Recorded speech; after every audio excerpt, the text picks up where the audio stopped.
Ipinag-utos ni Sara Sayad Lustay, huwag daw gumamit ng bisikleta upang makatipid sa enerhiya. Ang lakas talaga ng tama ho nito. Alright, welcome back to my YouTube channel. I'm Andy's Vlog. Matindi, malakas ang tama sayad nitong si Sara Sayad Lustay Duterte. Aba ay mantakin niyo ho, ipinag-utos sa taong bayan na huwag gumamit ng bisikleta upang makatipid sa enerhiya. Ang lakas ng tama mo, ang lakas talaga ng sayad mo. Instead sa makatulong ka sa Republika ng Pilipinas, ay wala kang silbi. Sara Sayad Lustay, i-like muna natin ang video na ito kung nagustuhan nyo po. Please subscribe my YouTube channel. Mga kaibigan, gusto ko lang kunin ng inyong panig, dahil ibabahagi ko po sa inyo mismo galing sa bibig at inutos ni Sara Sayad Lustay Duterte na huwag gumamit ng bisikleta upang makatipid sa enerhiya.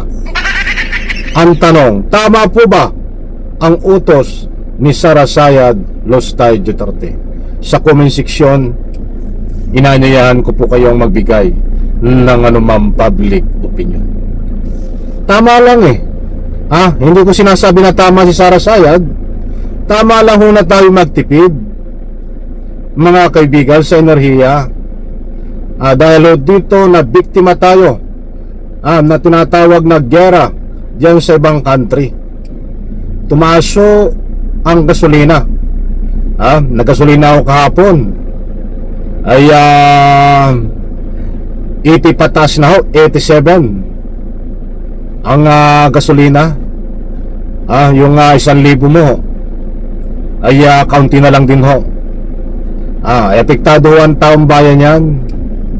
Kahit magsasaka, ang mga dakila nating magsasaka, apektado po yan, mga kaibigan. Lahat ay apektado pagtaas ng bilihin. Subalit ito hong si Sara Sayad ay nagbigay po ng kanyang utos, nagdeklara ng utos na huwag gumamit ng bisikleta para makatipid sa enerhiya. Diyos ko po, Rude Santissima Mala Birhen. Matagal ko na po sinasabi sa inyo, baka mayroon kayong kakilala na albularyo, yung espesyalista na albularyo ng manggagamot, para matulungan po natin ito, patingnan ang laman ng tunay na laman ng kaisipan nito. Heto na, ibabahagi ko po sa inyo. Nako, tingnan nyo ho, panoorin po at pakinggan, mga kaibigan, kapag mayroon po kayong pagkakataon. Nako, magugulat ho kayo. Ito. Bilang nadalas. Dali. Bilang nadalas. Ang appearances ng aking minamahal na Vice President. Dalas nang lumabas ngayon. At nagsasuggest siya ng posibleng solusyon dito sa crisis na ito. Kaya pasensya na. Medyo pasensya na kay Yusek na medyo bumulib ako eh. Medyo may kaunti lang na kakulangan.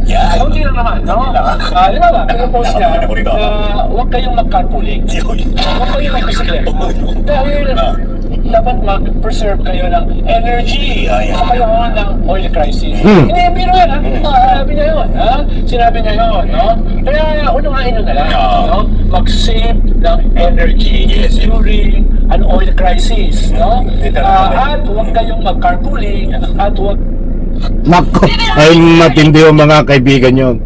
Mga sandali lang po at nagkaroon po ng komersyal. Mga kaibigan, kasunod po nito ay babahay ko sa inyo mismo itong sinabi ni Sara Sayad Lustay Duterte. Panoorin nyo po. Yung pong pinakinig ko sa inyo ay sa programa ni political analyst Ronald Llamas kasama itong si Yussi Claire. Yun po ang kanilang topic. Nang pinupuntuhin nila dito ay mali ang utos ni Sara Sayad. Bakit ayaw pagamitin ng carpooling o bisikleta ang taong bayan, mga kaibigan? Na ang katuwiran niya para daw makatipid ng enerhiya. Ay nagagasolina ba ang bisikleta? Ay wala po tayong mapupulot talaga dito na ikagaganda ng takbo ng Republika ng Pilipinas. Ito mga kaibigan, si Sara Sayad Lustay Duterte po ito. Ang aktual na utos niya para wag gumamit ng bisikleta at mag-carpooling din, mga kaibigan. Wag mag-carpooling. Ito, panoorin niyo po at pakinggan. Nako, matindi ho. Pangunahing bilihin. Sandali lang. Marami sa atin ang nag-aalala.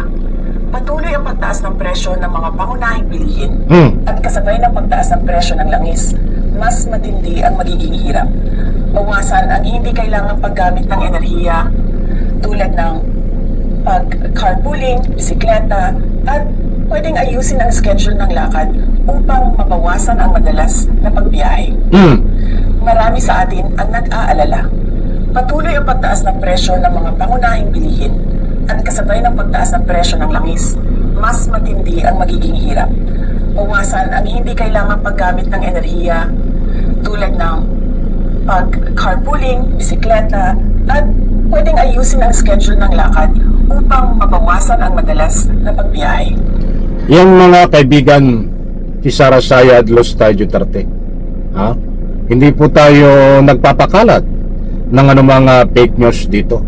Maliwanag sa binahagi ko po sa inyo na ang sabi ni Sara Sayad Lustay Duterte. Marami sa atin na nag-aalala, tama nga naman. Tumama ka rin. Kaya lang yung mga sinasabi mo ay nakikigaya ka lang Hindi mo deserve na sabihin yan, Sara Sayad. Ito ang sinabi niya, iwasan ang paggamit ng carpooling o bisikleta. Yung carpooling ho ay yung ang gusto niyang ipunto, yung isang lakad lang na marami kayo, halimbawa isang pamilya, magsama-sama na lang sa isang sasakyan. O kung isang biyahe nyo, isang pupuntahan, isang sasakyan na lang para minus gastos sa gasolina. Ayaw ni Sara Sayad Lustay Duterte ng ganun. Ayaw ng carpooling. At sigid sa lahat, ayaw paggamitin ng bisikleta yung mayroong mga bisikleta o taong bayan. Dahil para daw makatulong at makatipid sa enerhiya. Tama ba naman yun, mga kaibigan? Gumagamit ba ng gasolina ang bisikleta? Sara Sayad Lustay Duterte. Kaya ang sinasabi niya po dito, hindi makakatulong sa taong bayan. Bagkos, ano ba ito? Talagang malakas ang sayad, mga kaibigan?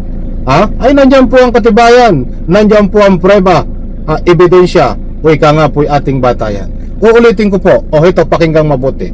Ayaw niya nang magbisikleta ang taong bayan, inutos niya ipagbawal. Ito po, Marami sa atin ang nag-aalala. Patuloy ang pagtaas ng presyo ng mga pangunahing bilihin at kasabay ng pagtaas ng presyo ng langis, mas matindi ang magiging hirap. Bawasan ang hindi kailangang paggamit ng enerhiya tulad ng pag-carpooling, bisikleta, at pwedeng ayusin ang schedule ng lakad upang mabawasan ang madalas na pagbiyahe. Nako, ayaw ko na nga patapusin yan, mga kaibigan. Kayo na po ang bahalang magbigay ng anumang public opinion sa comment section. Ang masasabi ko lang po, pagpasensyahan nyo na ho ito. Dahil alam po natin na ito ay malakas ang sayad, hindi na po alam ang tama at mali. Kaibigan, isang like, isang share sa video na ito. Wag po tayong sumunod sa utos ni Sara Sayad Lustay Duterte na huwag gumamit ng bisikleta. Wag po tayong sumunod yan. Yan po ay pag-iisip na may sayad.